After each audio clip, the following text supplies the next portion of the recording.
A woman named Cecilia wakes up in the early morning to try to escape from her violent and controlling husband, Adrian Griffin, a wealthy optical engineer. To be able to escape, she drugs him with diazepam, and when she realizes the drug has worked, she packs her things in a bag and prepares to flee the house. She adjusts the camera and monitors him in case he wakes up. Then, she deactivates all the cameras except the one in her room, as well as the alarm. She gets dressed, and when she is about to leave, she encounters her dog in the garage. She doesn't want to leave him there, so she removes his collar to free him, but accidentally activates the car alarm. Desperate, she runs towards the forest. Her husband wakes up, but in the forest, her friend Emily is waiting for her.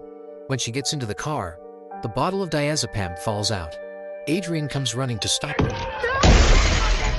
But it's too late, because Cecilia manages to escape, and this is how the story begins. 2 weeks later, Cecilia is hiding with Emily's ex-husband, James, and his daughter, Sydney. Although 2 weeks have passed, Cecilia still feels terrified to go outside and run into Adrian.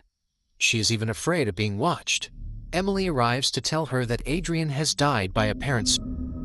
Cecilia doesn't know how to react, so she just sits in the bathroom in shock. She thinks it makes no sense for Adrian to have done something like that, as he controlled everything in his life, not only his own, but also Cecilia's. He told her how to talk, think, and dress.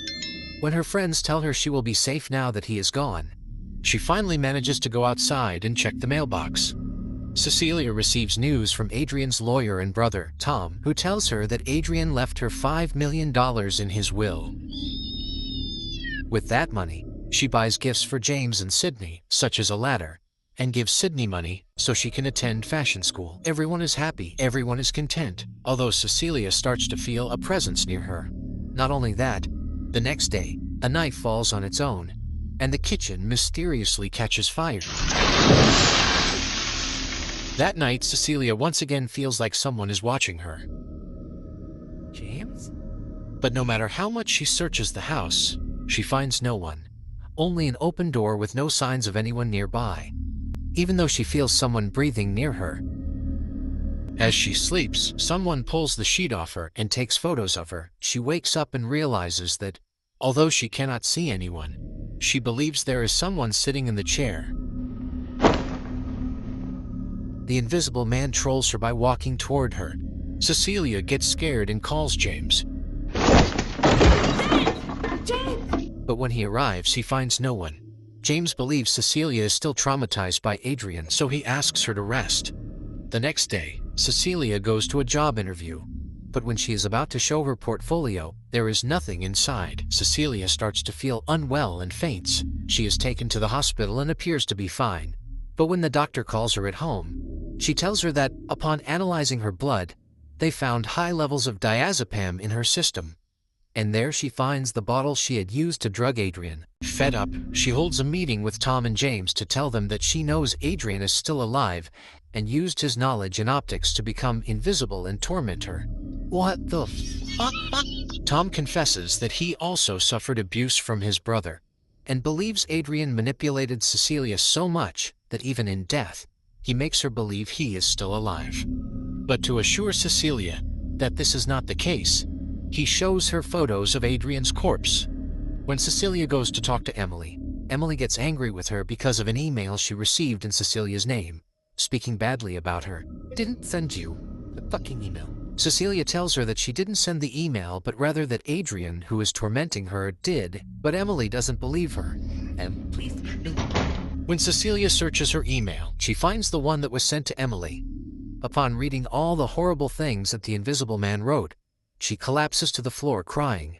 Sydney arrives to comfort her, but she is struck by the invisible man. Since Sydney cannot see who hit her, she blames Cecilia and tells her father. Cecilia tries to tell them that it was Adrian, but they don't believe her and leave her alone in the house. Cecilia confronts the invisible man, grabs a knife, and dirties the floor to see his footprints. Seeing that her plan doesn't work, she comes up with the idea of calling Adrian's phone, which rings in the attic of the house. Without fearing success, she decides to go up to the attic to confront him. She finds Adrian's phone and realizes the photos he took of her.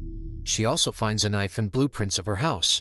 The invisible man approaches her, and she grabs the knife to defend herself. She thinks Adrian is on the stairs, so she throws paint at him to confirm it. She goes down from the attic and follows the traces of paint. The Invisible Man removes the paint in the kitchen and strangles Cecilia. He drags her across the floor and throws her against the table, then drags her again, but Cecilia doesn't give in. She escapes the house and runs into the street, calls an Uber, and decides to go to Adrian's house to investigate what happened. There, she heads to the laboratory and finds the suit that makes Adrian invisible. Upon hearing that the Invisible Man has entered the house, she takes the suit and hides it in a closet. The Invisible Man finds her, but she manages to escape. Desperate, she calls Emily to meet at a restaurant and tell her what happened. While she is telling her about the suit, the Invisible Man slits Emily's throat and places the knife in Cecilia's hand to frame her. Come on, mate. When the people around them realize what happened, they call the police, and she is arrested. The police take Cecilia to a psychiatric hospital while she screams that Adrian is the murderer. When they sedate her, the Invisible Man says something. Surprise. While James and his police colleague interrogate Cecilia, she assures them she has evidence that Adrian is still alive, but she doesn't reveal it for precaution. After that, Cecilia is informed that hospital tests revealed she was pregnant. Shit. Tom arrives to tell her that since she committed a crime, the money from the will won't be deposited. But he offers her a deal. He will drop the charges if she agrees to have the baby and return to Adrian. What? He also reveals that Adrian knew she was using birth control, so he replaced it to ensure they could have a baby. You disgust me. Realizing that Tom worked with Adrian to torture her, she refuses to accept the deal and steals a pen from the briefcase to later commit with it at night. The Invisible Man arrives to stop her, and she takes advantage of the moment to attack him and damage his suit.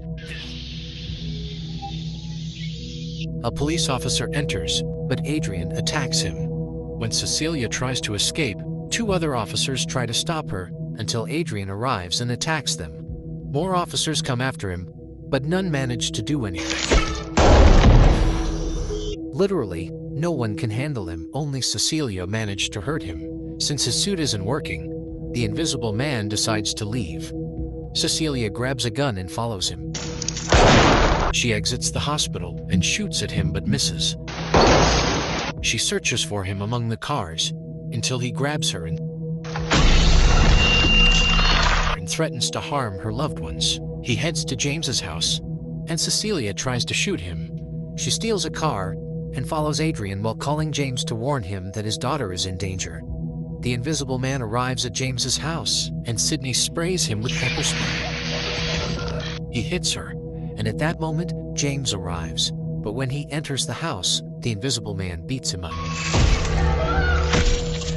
But don't worry, Cecilia arrives to carry the team. She uses the fire extinguisher to see him and shoots him. When she removes the suit, she realizes that the Invisible Man was Tom. What? What the fuck? The police enter Adrian's house and find him captive inside, claiming that his brother Tom had kept him prisoner the whole time. I don't believe it. Cecilia doesn't believe that story and thinks that Adrian and Tom were working together the entire time. To prove it that night, Cecilia calls Adrian to meet him at his house and make him confess. There, Adrian apologizes for how he treated her and says that due to his bad experience with his brother, he has changed. She tells him she will agree to be in a relationship with him only if he admits that he is the Invisible Man. He denies it and says that Tom was the one controlling him. Meanwhile, James is listening to everything from the car through the hidden microphone Cecilia has. Since Adrian refuses to admit that he is the Invisible Man, Cecilia starts crying. He says the phrase, "Surprise," just as he did when he was in the hospital. Surprise. Realizing that he truly is the Invisible Man, Cecilia goes to the bathroom, and through the security cameras we see Adrian commit suicide. Cecilia exits the bathroom and calls the police. Upon hearing this, James runs into the house. Cecilia stops pretending and looks at Adrian to tell him. Surprise. Tic-tac-toe in your face. The suit she had hidden in the closet. She put it on to end Adrian's life. James realizes that she has the suit in her bag. And although he knows she did it, he still lets her go. Finally, Cecilia is free from Adrian, and that's how the movie ends.